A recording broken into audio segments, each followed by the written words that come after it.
guys, it's Stephanie, and I want to talk about the movie Ouija, Origin of Evil, because I saw that last weekend and I have thoughts. But first, I have Ouija socks that I need to put on.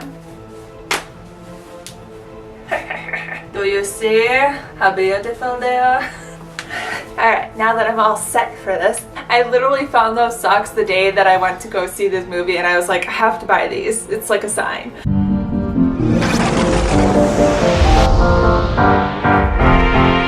So disclaimer before I start, I don't want to call this a review. I'm not a film critic. I don't really want to be a film critic. I am a writer, so I'm coming at this more from a writer's perspective, I guess, than from a critic's perspective. It's all just my opinion, so let's begin. So my friend Amanda, who was in this video here with me, we went to go see Ouija Origin of Evil at the drive-in theater. The day that we went actually was thunderstorming outside, not enough to shut down the drive-in. In fact, it wasn't even raining when we went to the drive-in, but there was still lightning going on. No thunder, just lightning. And you know how when it's just a lightning storm, it's actually kind of creepy because you can't hear anything. It's just flashes of light here and there. So already we have this like atmospheric thing going on. The drive-in is practically deserted. It was the emptiest I've ever seen the drive-in before. So that plus the storm plus going to see the creepy movie, it was like perfect. Plus my socks.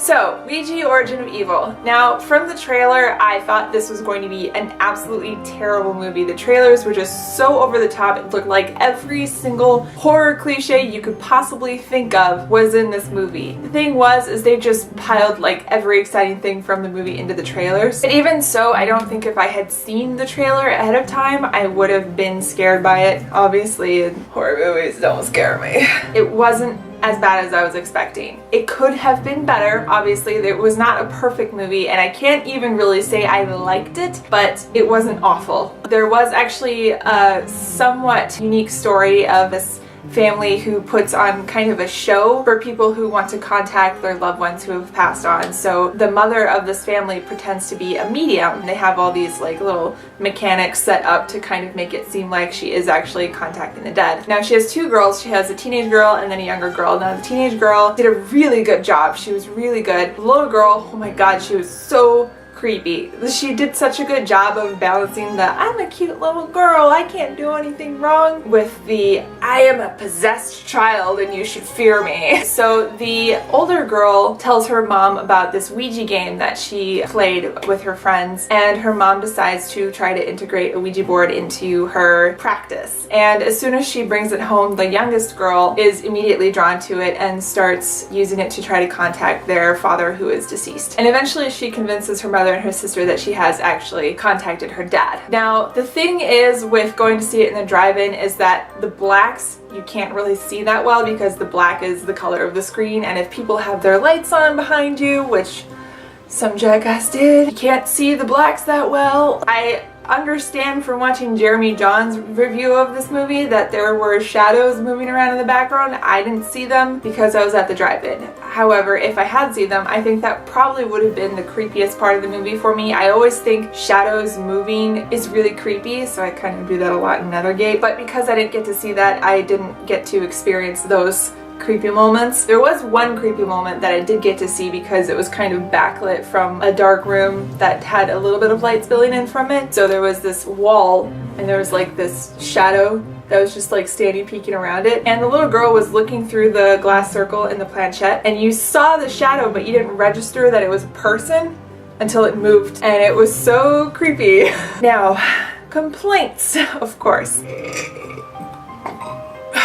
Pizza. So, like I said in the trailer, it looked like almost all of the horror cliches that you could think of had been thrown into the movie, and for the most part they had, but I felt like they kind of tied them all together fairly well. Why do so many horror movies feel like they have to show that really elongated jaw thing in people that get possessed or in demons and stuff? Like, okay, in demons I can kind of get it. They're incorporeal beings, they can manipulate their faces or whatever, that's fine.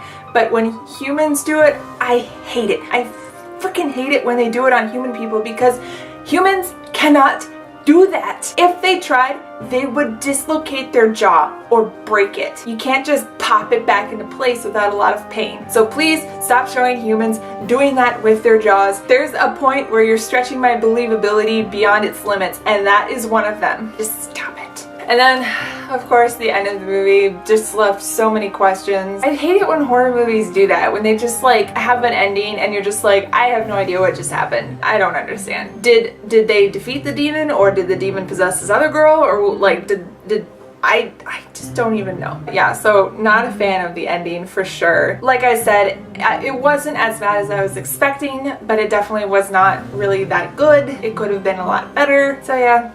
Don't mess with Ouija boards, kids. It's funny because my roommate loves horror movies almost as much as I do, but she's like, no Ouija boards. I was actually kind of surprised she let me buy the socks.